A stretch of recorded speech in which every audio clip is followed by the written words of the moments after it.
Friends, welcome back to Cyberscriptus. In this session of Python learning, we would understand about exception handling in Python. So first let's understand what are errors or exceptions. So basically exceptions are error that occurs whenever you are executing a Python program which is syntactically correct.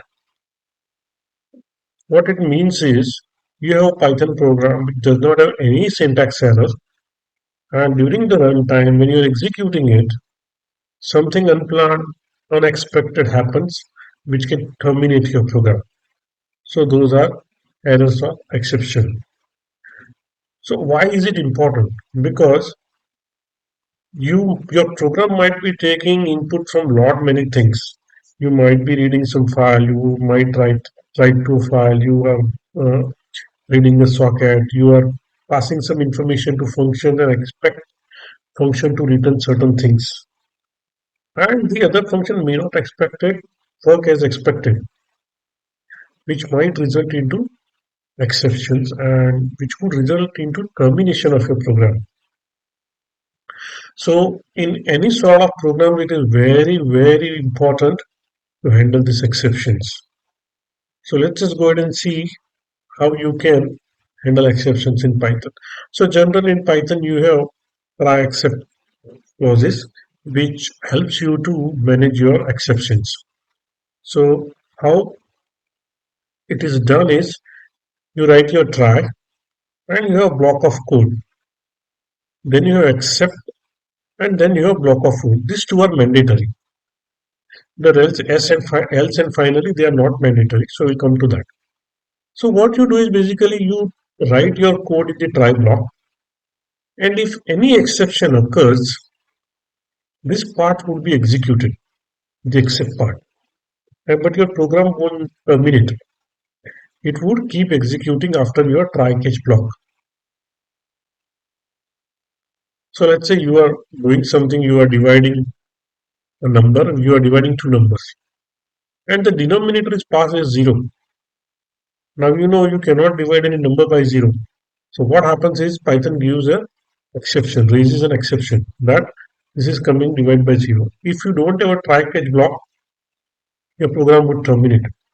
But if you have an except clause, then it would catch that exception and it would execute this code. Maybe you print a statement saying your denominator is 0 and cannot divide, pass proper input, some sort of print statement you can print, but your program would continue. Now, else and finally, they are optional. So, truly speaking, I have been programming since last few years now, and very seldom I have used else. But finally, I used all the time. So, what happens if your code, if your try block results in an exception, then except would be executed.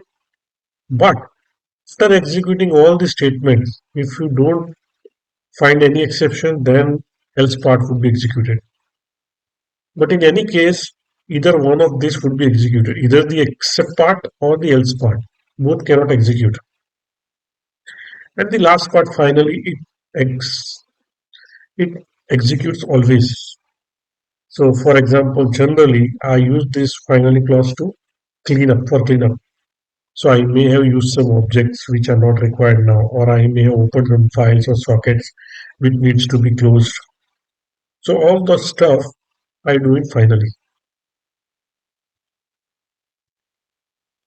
Now, this is the exception hierarchy that Python uses. You don't need to remember this, but you need to understand few things that there is a base exception at the top. Then we have exception, and exception is parent to most of these errors. That you should know. Why? We'll see in programming. And if you want, this is a partial list. If you want full list, it is available at docs.python.org. So I've copied it from there only. Okay, now let's just go to a PyCharm and write our program. Okay, so let's create a new file We'll name it as exceptional handling. Okay. Now, let's say you are taking an input.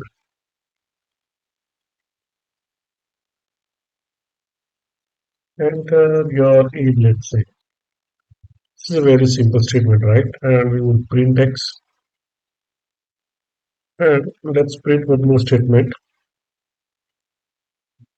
My program continues. Right? Let's just go ahead and run it. So if I pass file, it prints X and it also prints my program continues. So your program is completing. Now let's just go ahead and type something that you cannot convert it to integer. See, what you are doing is you are taking your input and you're converting it to integer. Now let's say I pass DD. Now this is a string and cannot be converted to integer. So what happens?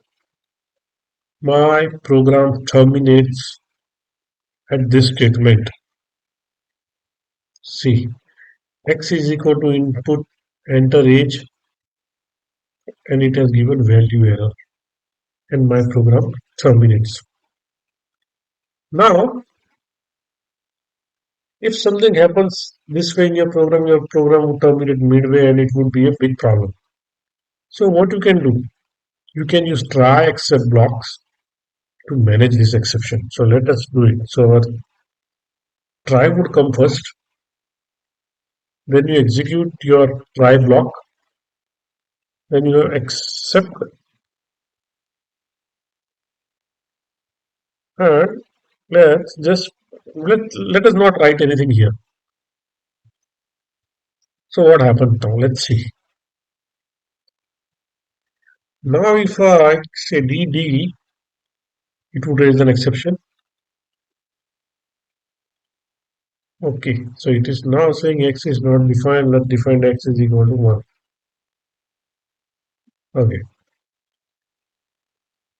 See, what happened was this statement gave me an error. Now, this executed. Let us just print something so that print exception handled. Let's see what happens now. Now I say DD. So this statement resulted in an exception. So it went into except block. This exception handle was printed, and then my program continued while we print statements. Right? So this is how you can manage your exceptions. Now, how this can be useful to you? Let's say I convert this X to string, and now let's rewrite this program. See what is happening is something says. See currently what is happening is if someone says DD, your program completes. But I want to continue asking this input until I get an integer. Now, how can I do that? So let's do that. Let's write a while loop. While type of X is not integer, what I want to do? I want to run this try catch block.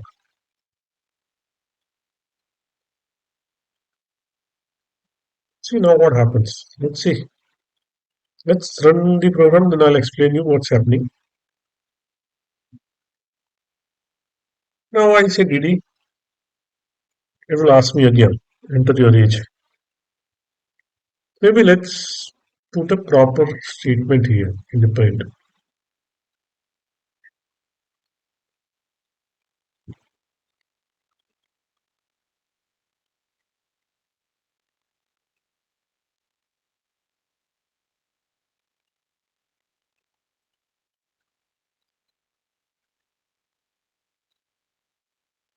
Let's run again now.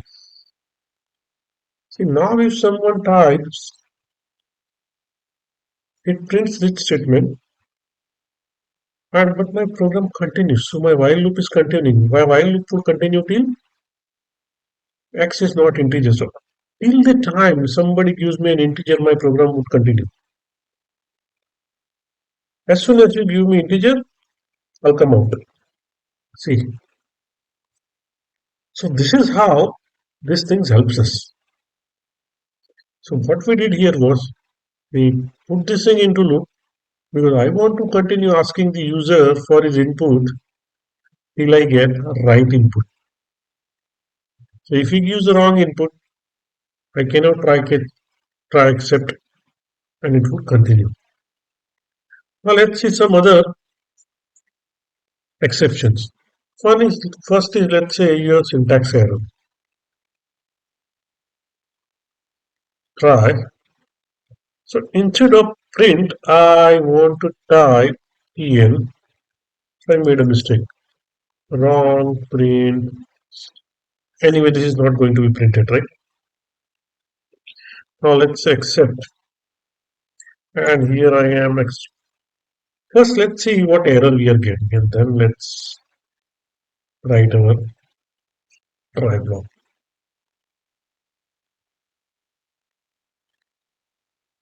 See, it is saying name error. Now you can accept this exact same error. So what I can do here is try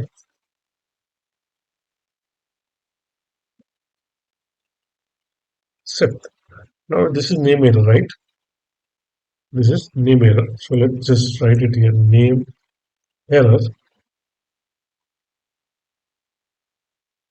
And let's just print something. Print syntax error. Check your code. Let's see. See, what I got was syntax error. Check your code. So what's happening here is even if your syntax error in your program, you can catch it in.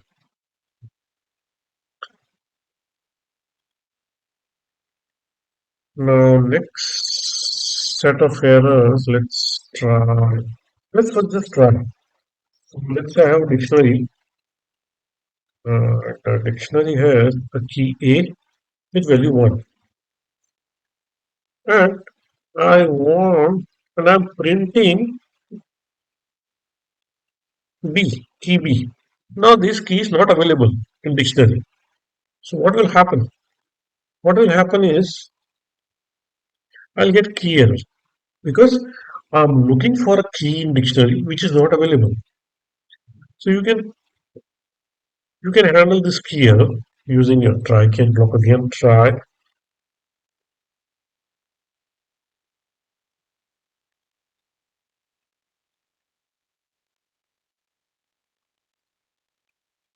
key error. Let's just print for key error.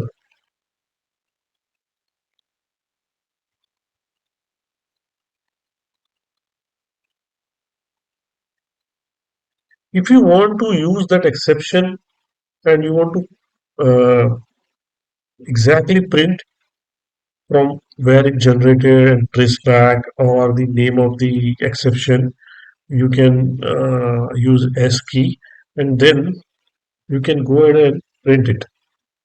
So we'll say e dot underscore underscore str. Let's see what we get now. See, got key error and it exactly printed the key, what key you are trying to look. Another one could be, let's say I have a list, 1 comma, sorry, 1 comma 2 comma 3. Now let's say we are trying to print LL and index 10. Now you don't have index 10 right in your list. Let's see what happens. So I get index error. So let's just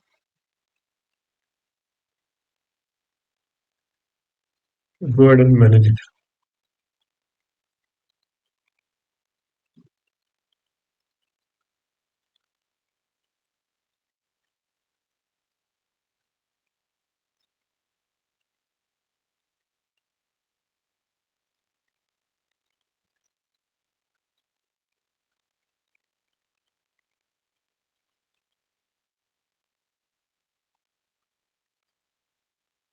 See, we got the index error.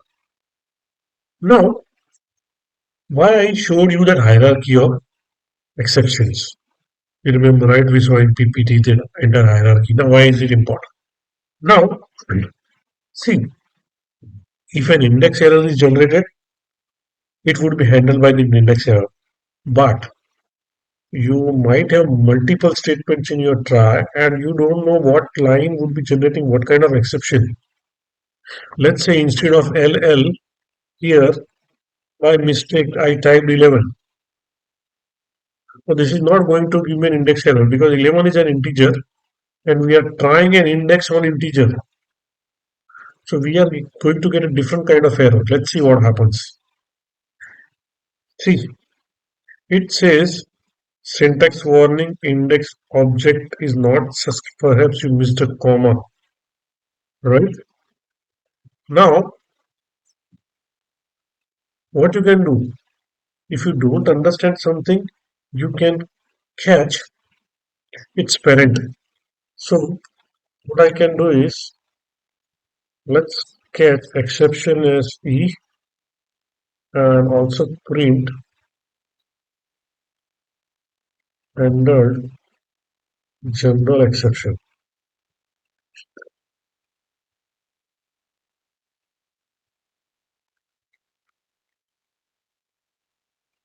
Now, I'm getting a type here. So, what I can do? Maybe the reason is the type error that we are generating that is not a child of exception. So what I can do is either I can catch this except type error or I can catch base exception. Now if you catch a base exception everything would be should be handled. What happened is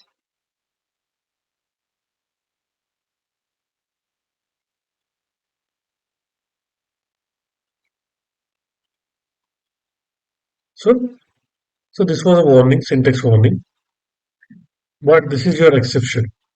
So see it did not generate an index error, but it resulted in an exception above index error, which we caught it a base exception.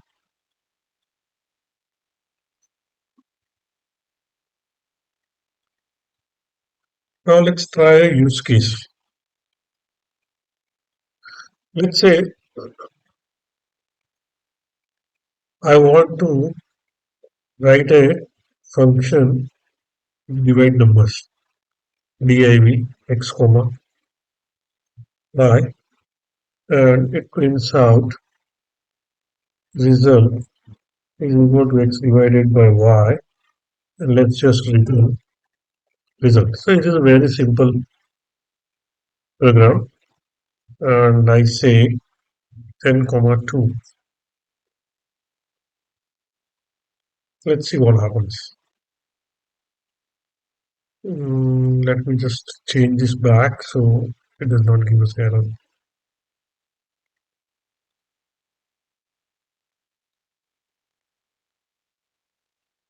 Okay, so nothing happened because we have not printed it, but we are not interested in printing the results.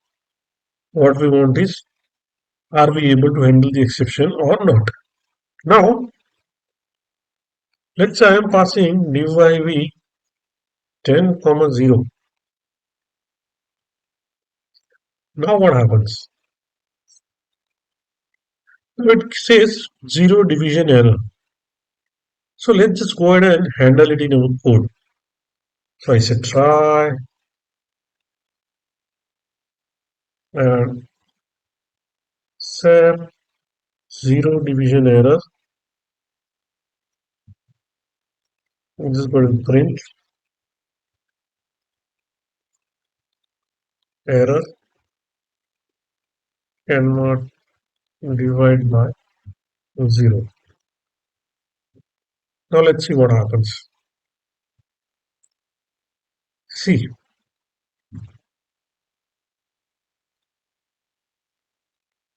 we did not initialize result. So that's why. Okay. Okay. Now it says error cannot divide by zero. So what happened was when we executed this part, this statement resulted in an error and this statement was printed. Now let's say I say now I am giving proper number but I am not giving both the integers. Ideally they should be integers for division to occur. But when I am giving a string, let's see what happens now.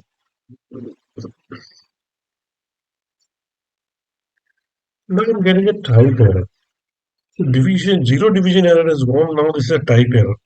So now you are understanding how many types of errors can be generated during runtime. You are getting so many input. If you are running a large program, 500,000 line of program, right? You would be getting input from other libraries. You are getting input from some log files or some user inputs. Maybe you are reading files. You are writing to sockets. So anything, any statement can result into an exception, and you have to handle them. So let's just go ahead and handle this type error now.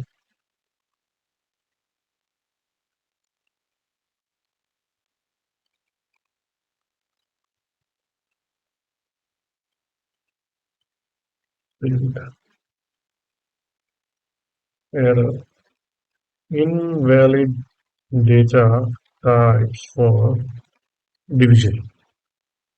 Now let's see what happens.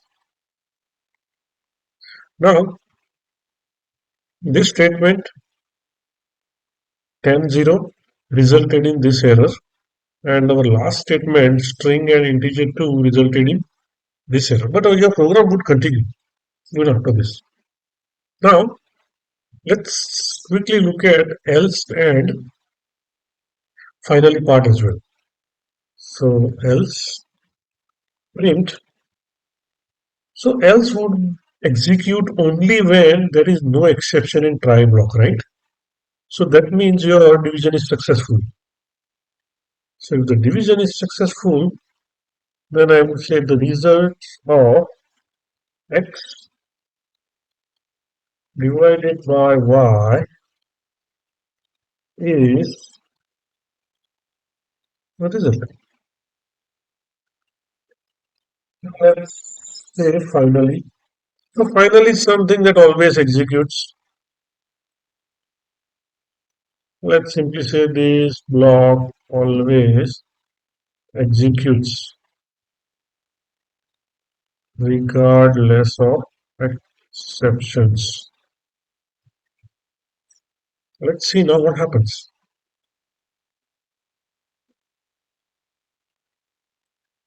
See what happened.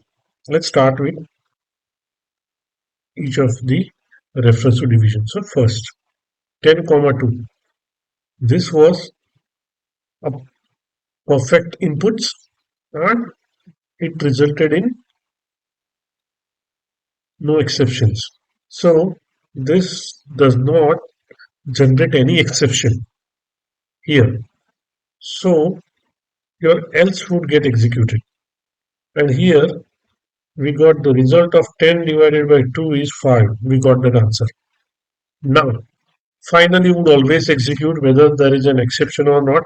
So we got this line. This block always executes regardless of the exception. Clear on first reference? Now let's look at 10 and 0. Now this would result in zero division error So we should see this statement, and it is there. Cannot divide by zero. Now, because we had an exception, the else part won't get executed, but finally would get executed. So we get a statement from except and then from finally. The last part. The last part is similar to the previous one, but here instead of getting zero division error, we are getting type error. So this would get executed and finally would get executed.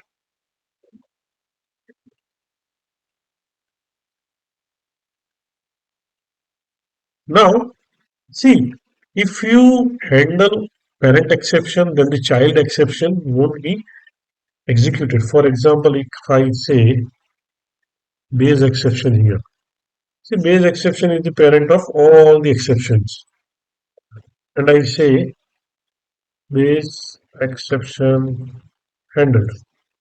Let's see what happens now. See, I'm getting only base exception handled, base exception handled. Why? Because zero division error would be handled in base exception. Your type error would be handled in base exception. So what you should do is your child should, so if you're handling exception, multiple exceptions, then you have to make sure that your parent is handled after child, not before them.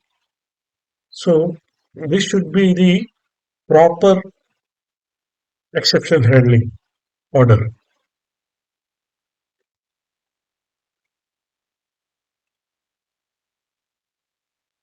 Now let's take,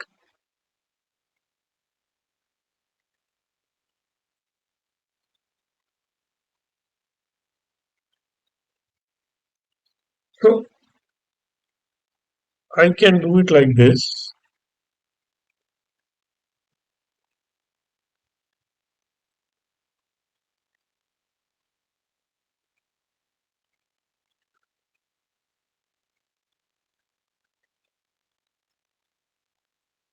See, if your large program, so if your function or your code block is really large, let's say you are executing 40, 50 lines of code in your try catch, in your try block, right? So in that case, you don't know what kind of exception it can generate. So what you can do is, if you are expecting few exceptions, handle them, and then you can have this kind of statements to handle your general exceptions. So any exception that is generated in this program would be handled properly. So again, as I tell in all my sessions, keep practicing, and if you have any issues, just drop me a comment and I'll reply you back.